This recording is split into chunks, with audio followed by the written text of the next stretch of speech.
বর্ষা এসেছে পদ্মায়, এসেছে টলটলে জল, আর সেই জলের সঙ্গে ফিরে এসেছে চিরচেনা নদী পাড়ের দৃশ্য। কেউ ঘাটে গোসল করছে, কেউ বা বৈঠা হাতে নৌকায় চড়ে যাচ্ছে মাছ ধরতে। পদ্মার পাড় জুড়ে এই জীবনচিত্র যেন কোনো চিত্রশিল্পীর নিপুণ তুলির আঁচড়। প্রাণবন্ত প্রাকৃতি, অথচ কঠিন বাস্তবতায় মোড়া।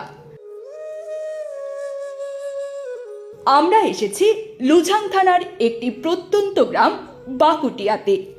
এই গ্রামের পাশেই রয়েছে এক পুরনো জেলেপাড়া, নদীরই কোলে গড়ে ওঠা এক সংগ্রামী জনপদ। এখানেই কোনো এক সময় পদচারণা করেছিলেন বাংলা সাহিত্যের কিংবদন্তি কথা সাহিত্যিক মানিক বন্দ্যোপাধ্যায়। ধারণা করা হয় এই জেলেপাড়ার জীবন পদ্মা জলের ঢেউ আর দুঃখ জর্জর মানুষদের নিয়ে তিনি রচনা করেছিলেন তার কালজয়ী উপন্যাস পদ্মা নদীর মাঝি। যদিও গুগল বলছে বাকুটিয়াতেই বসে তিনি লিখেছিলেন পুতুল নাচের ইতিকথা।